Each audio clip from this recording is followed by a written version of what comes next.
It's Not Another Buffalo Podcast, hosted by three of the most underqualified sports personalities this side of the canal. With John. All you people out there who are like, these idiots don't know anything. First of all, you're right.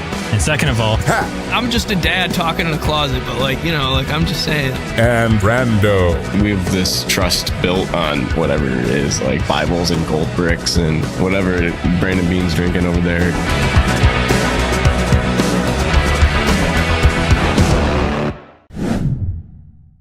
welcome back to Not Another Buffalo Podcast. I'm John. I'm here with the boys, Pat and Brando. You can find us on all platforms at Not Buff Podcast. How are we doing, boys? It's Chiefs week. It's week 11 already. Doesn't it feel like we just started the season a couple weeks ago? Yes, it does. I will tell you for sure, I feel a lot better this year during Chiefs week than I did last year. You know, being 6-6 versus 8-2. Right. Allen looks to be clearly the better quarterback right now. Say whatever you want, you TikTok warriors in our comments, but keyboard warriors. Yeah. Allen is better right now, and there's not really any lying about it. You know, offensively, statistically, the eye test. So it's exciting. Visibly, more attractive quarterback in my humble opinion. It's not even close. Let's pull the win in the world, and Allen wins like 90 to 10%. I think. Yeah, at least. But I was actually, that was kind of like the first thing I wanted to dive into. That this is like I don't feel stressed this week at all. No, and I think it's an easy answer. Is this the least stressful Chiefs matchup of the last few years? For I think sure, that's an easy yes for me. Yes. Right. Is this, okay, 1 degree further than that, is this the least meaningful matchup between the Bills and the Chiefs in the last few years? Absolutely. Yeah. Right? Because like the Bills are winning their division, right? What this game, I don't want to say this game doesn't matter. It would be huge, but it's like, it kind of feels like a cherry on top bonus. Almost the same way that the Bass kick felt like, hey, there's not really a downside. If he misses this, it was long. We're tied. We're going to overtime. It's like this game almost doesn't matter because it's just like it's like a preview of the playoff game that we know is going to happen, which is going to matter much more. It's not even a legitimate preview because we're definitely not full strength, and neither are the Chiefs. And if Hollywood Brown comes back, that's a totally different offense, I think, for the Chiefs. And then we're missing Coleman. If Kincaid is 50%, shout out to Dawson Knox also with the heck of a catch. Definitely degree of difficulty on that. But, you know, if you're missing Cooper, Coleman, and Kincaid, say that 3 times fast. Cooper, Coleman, and Kincaid, it's a huge disadvantage for us. And it's cool to see the defense pick it up this week. But, you know, this game is for us. Talking pundits, for the media, for fans. Taylor Swift's in Toronto, going to be at the stadium, most likely.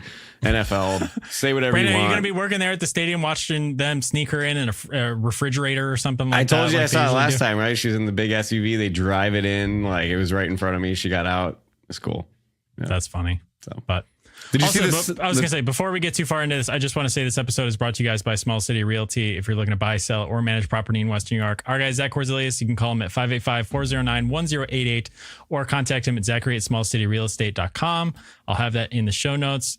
Cool house in Batavia that is up for sale, $169. Just had a price drop, so check that out in the comments. I'll put the Zillow link in there so you can go Zillow stock it, and pictures on the screen during the YouTube version of this. So yeah, 585-409-1088. Zach Korzelius is our guy for Western New York Realty. So Brandon, go ahead. Sorry. No, but just kind of speaking of realty, the real estate spots at the stadium, the seats that you sit in, the ticket prices, first of all, are through the roof. I was getting $300 looks for the last row of the 300 level section, which I thought was massive. Wow. My sister wants to go. She's debating it, you know, and I'm like, $300 per inning is quite a lot of money. But I was reading that maybe they said it on Jeremy and Joe, that the seats around the section that Taylor Swift sat last time are astronomically more expensive than what a normal seat is, already super expensive. So just so you can turn around and see Taylor Swift. I mean, I guess your chances of being on TV are a little bit higher too.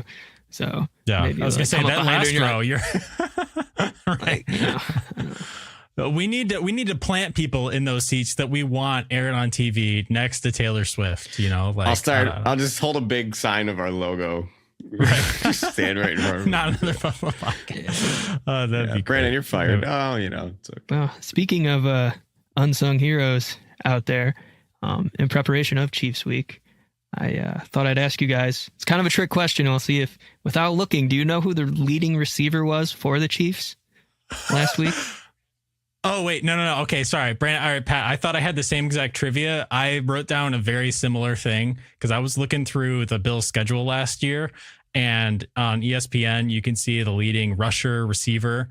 We'll get to it in a second. It's a different question, but so leading receiver of the Chiefs last week. Yep. Right? I'm going to say Kareem Hunt because I had him in fantasy and he had quite a day. Yeah. Well, Just points wise, just enough. Like just enough. Seven catches for 65 yards. Yeah. So I don't know. It's just very interesting dichotomy of. I feel like you talk about Hollywood Brown too, and I feel like we might be sleeping on Juju here a little bit too. I think when he gets back, isn't he hurt? He is. Hurt? Yeah. He should be back later in the season, but. The interesting run of running backs we have seen here with Jonathan Taylor, Kareem Hunt. We're going to have David Montgomery, Christian McCaffrey. Right. Who else do we got? Breece Hall coming back. There's a big stretch. Kyron Williams. Yes. In a couple he's the weeks. one I'm missing. Yeah. But I was going to say, Pat, the stat that I was going to quiz you guys about, which is really interesting, is who is the Bills' leading receiver last year versus the Chiefs? And it was James Cook. So that's another interesting tidbit there. He had the most receiving yards against the Chiefs last year. So interesting to see if we'll get a similar game plan this year. I would think not. But I don't know. If the Chiefs play a similar game plan, you could see check down after check down after check down and see that kind of game evolve. But to go back to what you're saying, John, the check down, right? I believe the Chiefs have the most 10-play drives in the NFL. I think it's like 57, maybe 54, 57. I believe the next closest is like 45. So they have a big lead on it, but they had a bunch of them again against Denver. These long drives that they're dinking and dunking and taking the receptions and taking the little check downs to Kels. And we were talking about the running backs that the Bills have faced, the run defense, the way that we play Jonathan Taylor is promising for how that we could possibly play the Chiefs, a big run in the first half and 3 yards in the second half. Right. Which again, like getting run all over like the Bills have might be, the Chiefs are a team that probably won't get away from that. So unless you're scoring enough points where they have to start passing, I'm sure they're fine with spamming run. You just get a couple of run stuffs and stuff like that. It's like the Bills' run defense has been bad, but it's almost like intentionally bad because explosive runs are still better than explosive plays. Explosive passes. I'll be okay. It is curious though. If you look, Kareem Hunt's only 14 carries for 35 yards.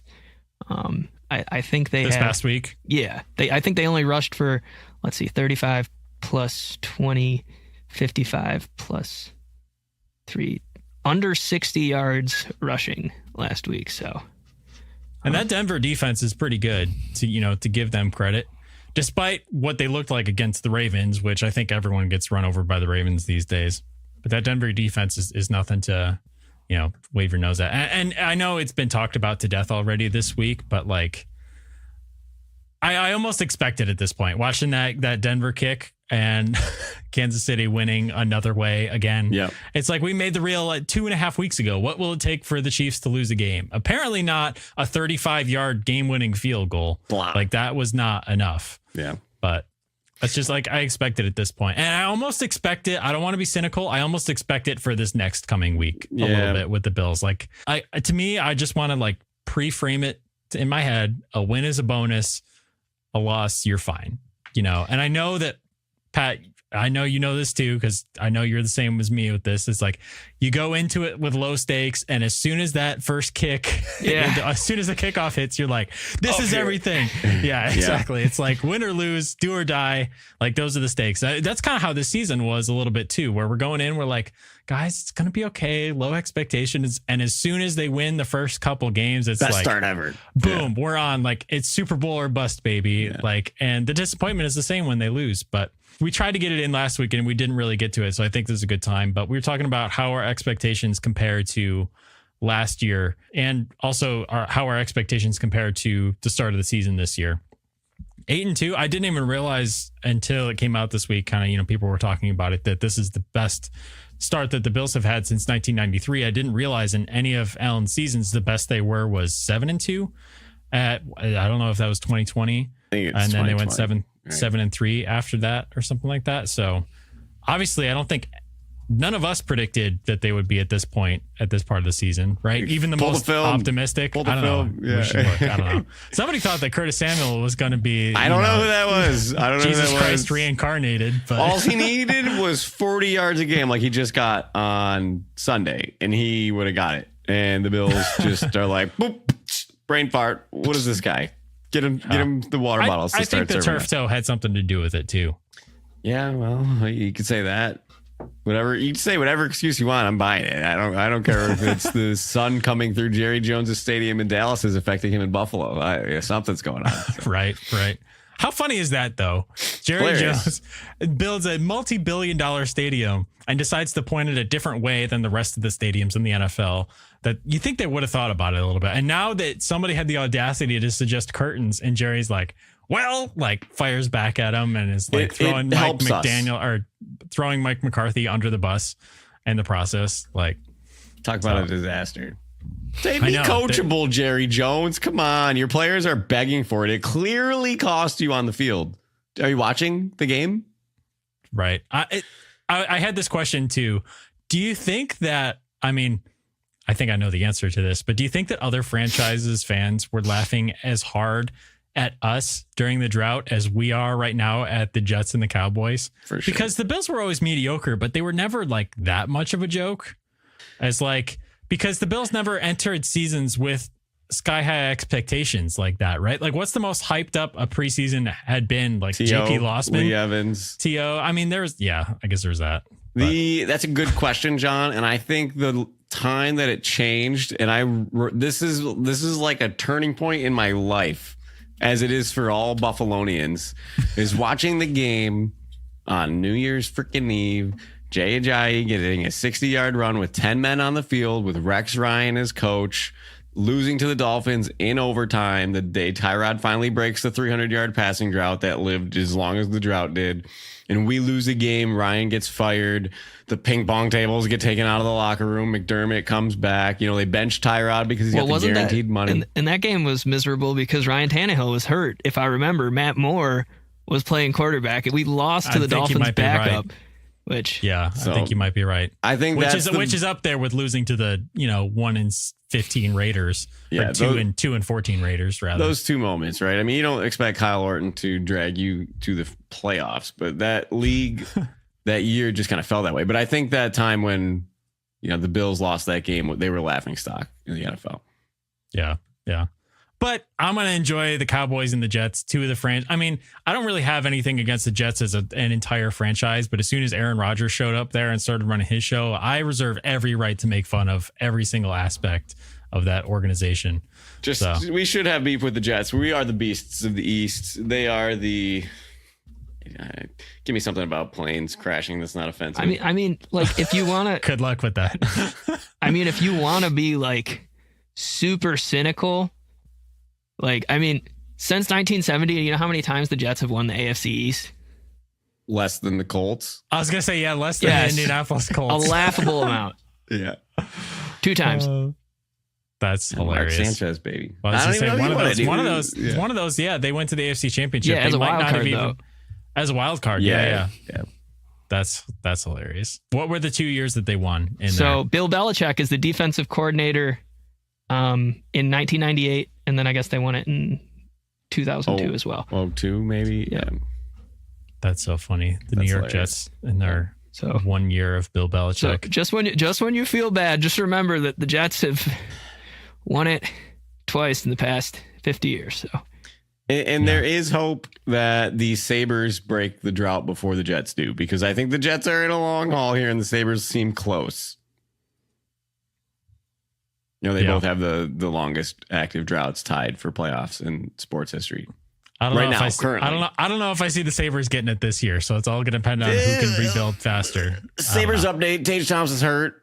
He was a stud, like MVP quality player until he gets hurt yesterday. So we'll see what happens. But yep.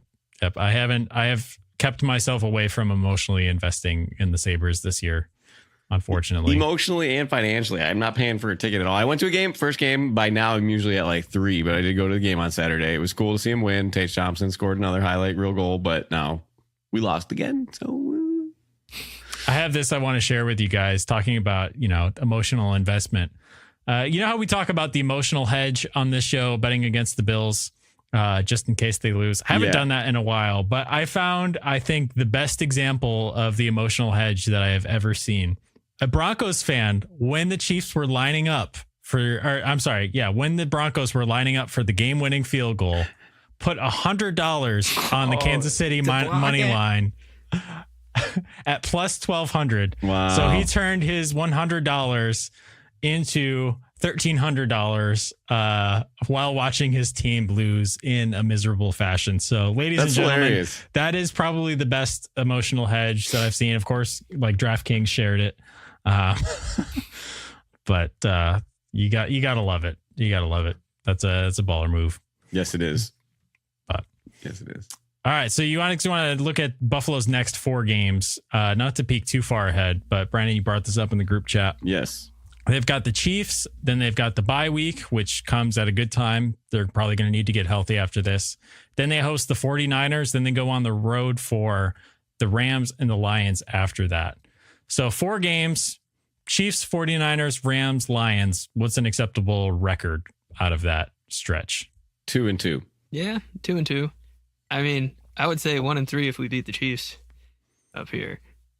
I think 9 or 10 wins seals it for us, at least division-wise. So you're right. I mean, you want to be hot going into the playoffs, but I agree with you guys. Like 2-2 is like, I'd still feel good about 2-2. Yeah. 1-3 is kind of like, then you got to get some momentum in December, right? But I mean, I don't know. I got to forget what the schedule looks like after that. I know you have 2 matchups against the Patriots remaining. It's like Patriots, Jets, Patriots.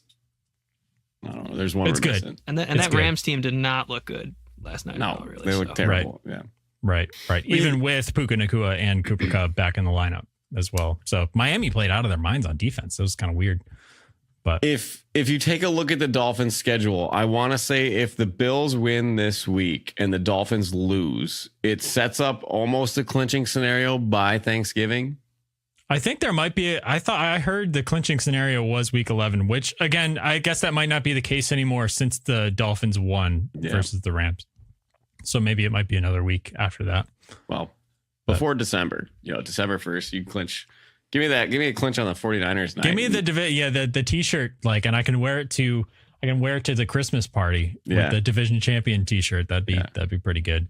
Anyway, so I think 2-2 acceptable, 3-1 phenomenal, 4-0 in that stretch, and we're winning the Super Bowl by 40. Don't get me wrong, those are the expectation levels, right? Yeah, which of course is the variable. But the Detroit game makes me nervous, man. Guess whose practice window just opened up? Ladies and gentlemen, on the Buffalo Bills. Yeah. So Josh Allen wants to fight you for that. Also, let me know what you guys think of this idea. Did you see that Tyrell Dotson got released by the Seahawks? Yeah, he got claimed by the Dolphins today. He did? Yeah. Oh, they picked 10th on the waiver. We picked 30th on the waiver. Right. So we'll never know if we actually put a claim in or not unless Brandon Beane says yes or no. But they probably wouldn't have, because if he was going to pass the 30, he would have passed all the way through anyway. Yeah. Probably. It would have been nice to have him. You and I are on the same page finally to have a backup plan before our undrafted free agent backup plan. He's a great backup plan. Yes. But again, he wasn't going to be a backup plan in the offseason because of what he was going to get paid on the open market. I think he's got $3 million salary too. Somebody has to fit if they take him. Maybe 2.5. Yannick Ngakoue is another guy that went through waivers. I don't know if he got claimed today or not, but I saw him and the linebacker we're just talking about. Yeah. So I don't know. Anyway, linebacker depth ideas are good because that's the thing that screwed us last year. I think that's single-handedly the biggest reason why we lost last year. Well, exactly that. And you look at around the league, they have other guys that can come in. But I think this is kind of a good transition, John, to my question that I want to ask you. This is a tough one for you, boys. I got a nail biter. We talking about linebacker depth.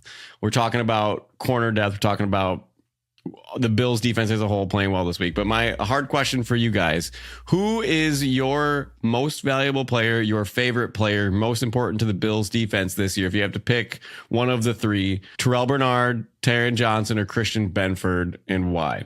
I don't know. I think you have to go with Taron Johnson, but just by a hair, because he's largely the reason why they can play nickel so much, because he's the best run stuffing nickel in the entire league. Like, if he wasn't on this team, I feel like the Bills getting run all over would be a story this year, because if they had another linebacker, like, they can just stay in nickel all the time. If they were actually trying to play pass and run, I feel like the defense would have given up a ton more points, because they'd be caught in pass situations with 3 linebackers on the field, maybe, or maybe they'd be in run situations with a nickel like Cam Lewis, who's not as talented in that same position. So whereas Terrell Bernard has been amazing, but it's like we also had Balen Spector come in and do a pretty good job in his absence, where he had a rough start to it, but like those last couple games that he was playing, it's like the drop off was not as severe as taking Taron Johnson off the field, Cam which Lewis? we also saw. What about his play? Also a drop off. Yeah. Well, this is a good point, John, and I'm leaning to agree with you the more we talk about it. And Pat, maybe you're the swing vote here, but Taron Johnson does both of Bernard and Benford's job, right? So he plays a hybrid position where he can play linebacker-esque, where he plays the nickel, stops the run, still great in coverage. My thing with Bernard, though, is the splash plays, man. Our defense, the eye test. I don't have any stats. I don't have any PFF grades. I don't have run splits. I don't have pass splits. We're not usually about that life on this show anyway. No, but my 4 eyes tell me that Terrell Bernard is a superstar who is in on almost every tackle, in on every turnover, and just changes the game for the Bills. But I still think Taron Johnson does it, but the way that you can deploy Taron Johnson makes him a little bit more valuable. Yeah, I think that's fair. Pat, are you going to throw a wrench into things and say Christian Benford and we're both wrong? Or no, Pat's going to pull up Dorian Williams and be like... I like Dorian Williams, but he's low-key... He's a Rudy Rudiger-esque energy player. But no, I mean, like, when you watch the Lions, though, I mean, I feel like I watched the game and it was just Brian Branch, like, was the straw that stirred the drink. So I guess to, that point, you got to go Taron Johnson. And you think about the longevity of, his super high play. I will say, though, Christian Benford, but also across from him, Rasul Douglas. I feel like people sleep on Rasul as well. Your tandem, John, the question that we circled back to, is this the best cornerback duo that we've had here? I think it's a yes. Yeah. All right. We finally convinced them. It took half a season, but yeah. I told you I got to see a little more. We've had the number 1 passing defense with EJ Gaines and Trey White and Poyer and Hyde. So I think this model beats that for sure. Yeah. Yeah. But anyway, just to, I have this point written down and I forgot to bring it up when we were talking about expectations, because we didn't really talk about our expectations and where they are from the beginning of the season. I just ranted a little bit and we moved on to something else. So I apologize. Well, the expectations of the next 4 games, right? It's like, do we expect to, if we look back at our records, are we 1-3? Are we 2-2? I just want to point out, so like the biggest difference in my mind between this year and last year and why we're so beyond expectations, I think we've just subtracted the dumb losses. I don't think that this team is markedly better. Don't jinx us from a roster standpoint. I mean, yes, there could still be dumb losses, but I looked at the schedule last year. How many dumb losses do you think there were last year? Just like a number off the top of your head. 4. And if you call them dumb, it's coaches, man. It's our coach. We had bad coaching. Like if it's dumb. So like how many games? Like 4? Like Pat said, 4? I have 1. Okay, let's see. Let's count them up. Eagles game, dumb loss. Would you agree? They were good though. There's a bad call. Yeah. That's a dumb loss. The bad call is Sean Hockley, the horse collar that wasn't called, and then that play was called intentional grounding. That's pretty much that. Then you got game. McDermott turtling at the end. Right. So. Jets lost week 1. Punt return for a touchdown. We played on bad special though. teams. We played bad. I still think that's a dumb loss. Okay. I keep going. Okay. Yeah. London, Jacksonville. Oh God. Dumb loss. Terrible. They dumb played loss. Better than us, man. I don't think that was dumb. I think we got outplayed. That Broncos game was horrendous, and had we lost to the Giants, I would have had a nervous breakdown. We're getting there. We're getting there. I'd argue those two we got beat more than a dumb loss. It's a dumb loss. It's a game you should have won, right? Yeah. It's a game you definitely should have won. Patriots loss. Oh. Mac Jones drives down the field on you. Like, what? That's dumb. That's a dumb loss. That's a dumb loss. I'll give you that. Denver is the last dumb loss. So that's 5. We got 5 dumb losses from last year. This year we only lost 6 games though. I feel like we're sitting at one dumb loss, right? Which one? Houston this year. Again, we were outgunned. I just played like inexplicably bad, yeah, and still had opportunities to win that game, which was really weird. Both of the games that we have lost this season, we looked like we didn't have the personnel to compete with, but we do now. So it's different. Two different teams. I have a feeling. I have a sinking feeling in my stomach that might rear its ugly head if you're down receivers versus Kansas City. Definitely, because that's a defense that will definitely take advantage of any kind of deficiencies that you have on offense, I would think. The cool thing about expectations, John, like you said, is each quarter of the season, these teams evolve so much. They're so different from the first part of the season. So we could do this again to close the season, and our expectations could be so much higher, even if we go 1-3, because we're healthy, we have an easier schedule. Or we win these 4 games and somebody gets hurt at Ford Field again. And now we're like, oh my God, like, let's scrape through here. So right now, the expectations definitely changed. We are sugar high Josh right now, I think, right? You have to be. You got a chance for the 1 seed still. So you got to be happy about that. Right. At least through this week. If they lose to the Chiefs, that road gets a lot tougher through the back half of the season. But Chiefs have won all these stupid games. I don't see why they can't start losing a bunch of close, stupid games, but we'll see. Do you want to roll through game picks here really quick, Brando? Let's go through it. Do you have time? We can. I got 10 minutes. Okay, right. We're doing these less than 10 minutes. All right, game picks, week 10 recap. Pat is just grabbing us both by the throat, ready to choke slam us. We are couple games behind. Graphic. John's a couple games behind. Pat goes 4-2 again after following up a 5-1 week. He's on a heater, folks. He is on a heater, and he is on a heater. John stays at 500, goes 3-3. Brando 2-4. You're struggling here. So basically, we have spread out the pack. We were all 1 game apart. It's very symmetrical. We were all 1 game apart last week. Now we are all 2 games apart. So Pat's 2 up. I'm in the middle, and Brando, you're 2 back from me. Yep.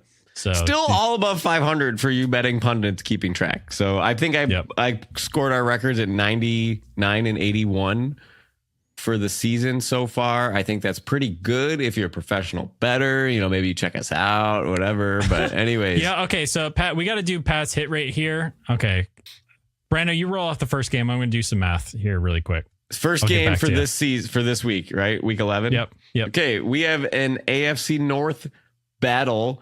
Baltimore going to Pittsburgh. Baltimore is -3-point favorite. Pat, you're on the hot spot, buddy. That's what you get for being good. Yeah, well, although Mike Tomlin is Stanley Steamer, give me the Ravens. Well,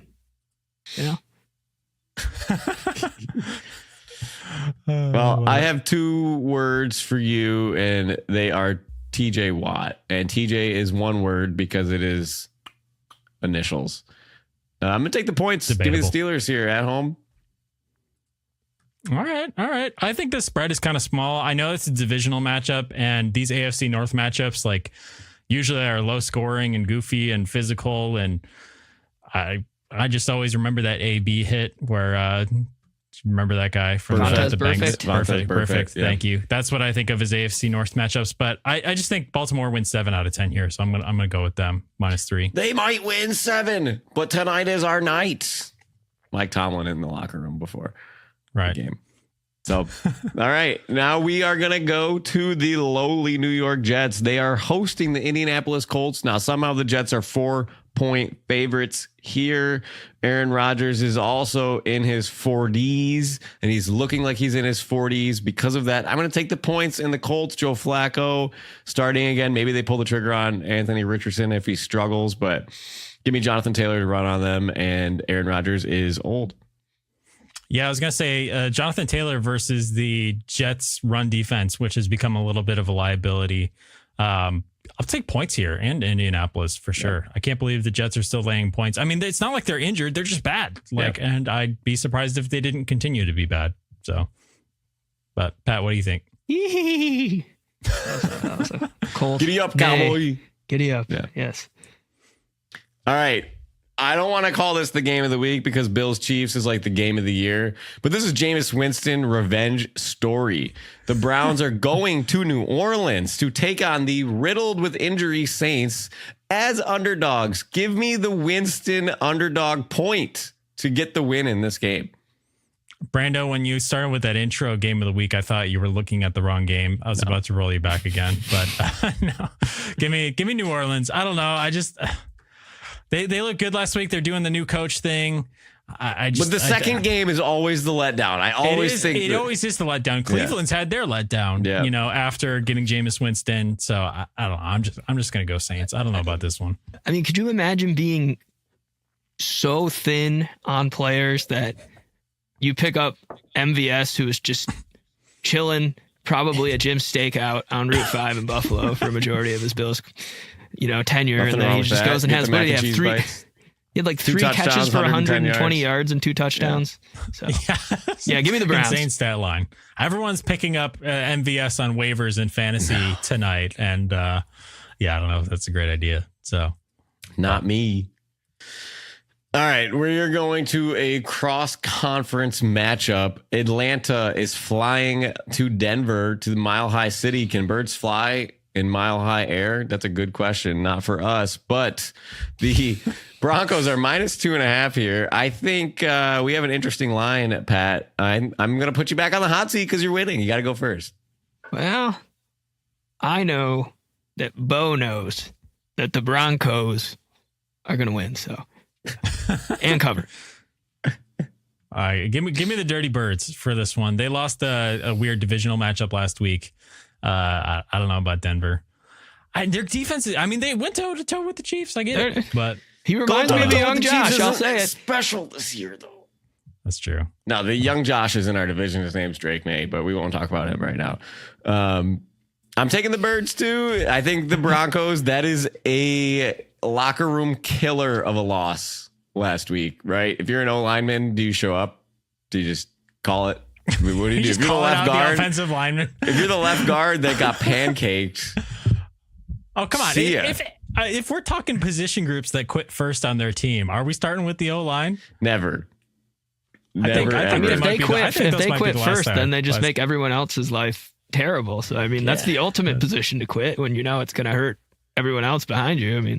I think it's got to be the career. I think it's got to be the career special teamers that quit first. No, it's DJ Moore running a route, jogging it, and Caleb Williams lays it out there, and DJ Moore's like 10 yards behind because he's just jogging. I don't know. That's valid. That's valid. Jogging. I just think that it's tough. How do you watch that on film? What do you do? How do you say that to a coach? Be like, everybody in the room knows you messed up. Do I have to say it? Like, do we just watch it silently? Do you just not speak about it? I'd like to know what Sean Payton did in the film room. But because of that, Kirk Cousins is going to bounce back. They're going to win this game. Nice. Way to bring it full circle. Yeah. So another team with their back against the wall. The Bengals are going out to the West Coast to play the Chargers. Chargers are -1.5 point favorites. This is a big AFC matchup. I have Joe Burrow covering the spread here. They seem to be better than the Chargers. Chargers are kind of boring, but give me Burrow and Chase because Herbert and Quentin Johnson are not as good as Burrow and Chase. Yeah. Can you believe that Jamar Chase went for like 264 and they lost? Like that's just tough. That's going to be a stat that we talk about a couple years from now, I feel like. Also, can you believe after Thursday Night Football, Brando and I's fantasy matchup was like 100 to -4 after I believe it was. I think you had Chase Brown and I had Chase Brown and Jamar Chase. I think it was like 78 to -4. It was at least 80 or 90 because Jamar Chase had 64 and Chase Brown had 20. So I'm 0-9, dude. Something like that. Feel good about it, buddy. You throw me in the dirt some more. All right. Hey, Pat, right. Give me your game pick. I don't want to talk about it anymore. All right. Well, I hate to be a little bit McConkey, my lad, on this, but give me the Bengals. Is that any worse though than Eric Moulds having 240 yards in a playoff game and the Bills losing? But that's a good point. I didn't think about that. Yeah. Give me Cincy. I'm with you guys on this one. I think that I'd even give them favored points. I'd lay points with them, so I'm comfortable with that pick. Could be a good tease on the parlay builder. It's true. It's true. All right. Can I get a drum roll, please? Brrr. The game of the season, the game of the year, the two GOATs. Josh Allen. I'm not even going to make a GOAT name for Mahomes because I hate him. We got the Bills hosting the Chiefs. Only game on TV. The Bills are 2.5 point favorites. Now, I will give you a little bit of information here, John and Pat. The Buffalo Bills Kansas Chiefs game is being refereed by Land Clark. He has not officiated a Bills or Chiefs game this season. Right, last game was at the Commanders. The crew calls penalties at a slightly below average this season, 12.11 this season per game. Get ready for some Chiefs corners to hold. Chiefs record with Land Clark. Anybody want to take a guess? Very good. It's good. It's good. It's 5-0. Well, to be fair, they're also 9-0 on the season, so it's like they win a lot of games. I think this is just overall. I know that's not this season. This info is all from Sal Capaccio at WGR. The Bills' record with Land Clark is 3-2, so it's not garbage. But game of the year, Land's Mahomes also not Allen. a real name. And again, Land is a place that we walk, so that is not a real name. I'm going to say it for everybody that wants to hear it. Josh Allen's better than Patrick Mahomes this season. It's not arguable. It's the eye test. It's the stats test. And it's going to be the victory on Sunday when the Bills cover 2.5 points. All right. Well, Brando, I want to point out that Bills Chiefs is not the only game on TV. It is the only CBS game, but 3:05 Fox's 2 games on: Falcons, Broncos, and Seahawks 49ers. This guy does not know what he's talking about. I don't know. I got some bad information. So it's the only game on CBS. I think it's got the entire coury. I told multiple people today that the 4:00 time slot was the Bills by themselves. So it is on CBS. Yeah. But anybody, you might want your money back from Brando. It's not financial advice. Give me the Bills, baby. -2.5. I actually might be tempted to do an emotional hedge for this one, but you know the rules of game picks. Always pick the Bills. Hey, money is on the Chiefs, 64%, as you can see in the image here. I like that for the Bills. Yeah. Pat, what do you think? A tale is all this time. A song is all this rhyme. I hate the Chiefs, but no, I got to go with the Chiefs for the emotional hedge here. There you go. Yes. Chiefs plus the points, right? I mean, how many times do you get to take the Chiefs with the points? Yeah. Bills to win, not to cover, baby. Oh, yeah. It's going to be a very, very fulfilling 2-point win. But yeah. Oh, that's true. All right. Well, I just had one more thing to share with you guys. I don't know. Were you guys watching the Germany game early on Sunday morning at all? Oh, when Sean Hockley did the... I was going to say, file this under the guy you hate actually did something cool this weekend. Like, absolutely hate Sean Hockley, but a little bit of respect for... Yeah, you can have him, Germany. Take him. He already is. He's already, accustomed to the language of the cultures. Anymore. We don't want him here. You can have him. It's just so funny. I actually saw a clip of Ed Hockley, his dad, reffing a game in Mexico in 2005 and did the same thing. Obviously didn't announce it in German. He did it in Spanish because it was Mexico. But I was like, all right, that's respect. I have multiple questions here now. Ref crews have to get... How far out do they get their schedule? Because we don't get it announced until the week of. I would be curious if he knew that he's going to Germany and just starts practicing. Probably. He probably knew he was getting that assignment ahead of time because they got to schedule extra travel and all that stuff. Yeah, because instead of reviewing league policy and the best way to officiate games, you'd leave it up to Sean Hockley. That's where he wanted to invest his time. But sorry, Brandon. No, we're going to have games in Mexico, Ireland, Germany, London. The Bills will probably play in an exotic city next year. Odds are that we will. Probably. Are the refs going to do that language? Are they going to speak in a British accent? Are they if they're in Ireland, I can guarantee it, actually, that they're going to do the native language. Yes. Anyway, guess the NFL ref yearly salary. Give me a ballpark. $119,000. Pat? Yeah, 119K. That's including travel expenses. $205,000 to $270,000. They don't deserve it. They don't deserve it. You work 20 games, man. And not to sound like a jerk. That's probably not counting playoff games. Yeah, I don't know. They're overpaid. I don't know if there's a union or what I'm in a union, so I can't really talk. But like, I don't know what the deal is. There is a union because they went on strike and that was the replacement refs. So I don't know. I think if you're going to pay them that much, I feel like you could bring people in full time that aren't attorneys during the week. Yeah, I'll do it for 100. Yeah. Okay. I wish there was some sort of like mathematical way. You know how like umpires, like they're competing against, like the computer that actually measures like their correctness of ball strike ratio. And then they take the highest graded refs to do the playoff games. Right. I think there's a system like that in the There's NFL. Probably a system, but yeah, it's a boys club. And how do you determine the fines on the hits? Is that a referee's call as well, or is that an NFLPA?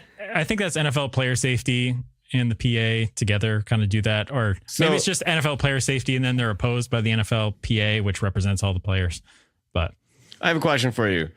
The NFL Players Association, the address, it's in Washington, D.C. It's 113320 North West Street.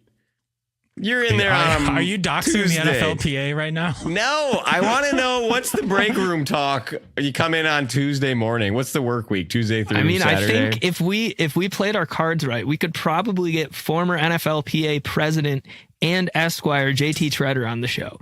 If we played our cards right. I've met him in person before. I think if we played our cards right, he is from Akron. If we sent an email to his mother. His jersey's hanging up there. His mother worked at our school. But if we could get him on, I feel like he would have the best information. Yeah, I wonder. I bet their workload has gone down since Antonio Brown has been out of the league. Like, that's just a guess. Usually that Tuesday you roll in, you're like, okay, what did he get fined for this week? Can we appeal? Should we appeal? Yeah. I think that's a little if you're bit you're at the Keurig, man. It's 9 a.m. Johnny walks in, Pat's sitting at the table. You're waiting for your coffee. Like, you guys think $11,000 for Poyer? Brando, this is the office of an NFL associated thing. You think they're rocking a Keurig? Those guys, they probably have Nespresso in the bathroom. They've got a full on espresso machine. They call games like it's 1985, man. They got an eye in the sky and they're missing blatant calls. They probably got this Mr. Coffee and it's got nasty stuff in it. Like, come on. Oh my God. I just want to know. That's okay. Were we still talking about the NFLPA? Because you just started talking about refs there. I would love to know, just like you think about your conversations with how's your weekend, with your coworkers. You come in, you get your donut, whatever is in the break room. Like, how's your kids doing? You go to the Little League game, be like, did you catch the game? You see the hit on Keon Coleman? What do you think that's worth? You think they be like, hey, what's your math lesson going to be for today? I need a lesson, like, hey, is it $8,000, $10,000? We got a middle ground. Like, what do you think they talk like that? I think they're probably on the phone in Buffalo and they're like, yeah, man, we're getting complaints. It looks like right now AJ Klein wants his 4th veteran rest day in a row and Sean McDermott's really not having it, but it's part of his union contract. He gets as many as he wants and he's a 10-year veteran, so we got to pay him at least X amount.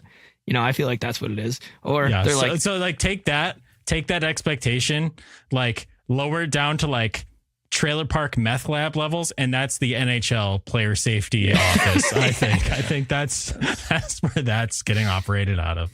So, but one more thing I wanted to share with you guys. Did you guys watch Boomer's Fastest 3 Minutes on Monday Night Football during halftime? It's one of my favorite things to catch every week. Yeah. Boomer had an all-time quote, and I was like, I didn't see anybody say anything about it. But so Boomer's Fastest 3 Minutes, he's rolling through stuff, starts with the Chiefs kick, right? And then he gets to the Germany game, and he introduces the Germany game like, Germany on Veterans Day weekend? Really? He had a couple good one-liners in prime time too. If you guys got to watch it. If you don't watch it, you got to watch it every Sunday, 7 to 8. So good. Gotta love Boomer. He's one of my favorite Bills fans. You see he was in Buffalo? Bills fans.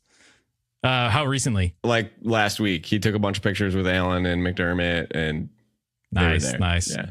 He's great. I love him. He's the best. But all right, Brando, you got to get to beer Yes, league sir. hockey here, so we're gonna roll out here. But as always, you can find us on all social media at Not Buff Podcast. Sorry, we haven't been posting clips lately. I've been super busy, but we'll definitely do it this week. As always, like, subscribe, follow, all that stuff. If you enjoy the show, we appreciate all of you. Brandon's got one more. I got thing one to more say. thing. You come into the game on Sunday, you be loud. If you're tailgating from 7 a.m. to 4 p.m., you come in responsibly. Mix in a water. All right, have some water. It's cheaper at the stadium. Let's be nice to Mix in a Bills blue light. fans. Blue light to stay hydrated, right? Yes. Yeah. Yes. Let's have a good time. Let's make it easy on the workers there. Make it hard on Mahomes. All right, let's do it. I love it. All right, Pat, you got anything else? Go Bills. Go Bills. Go Bills.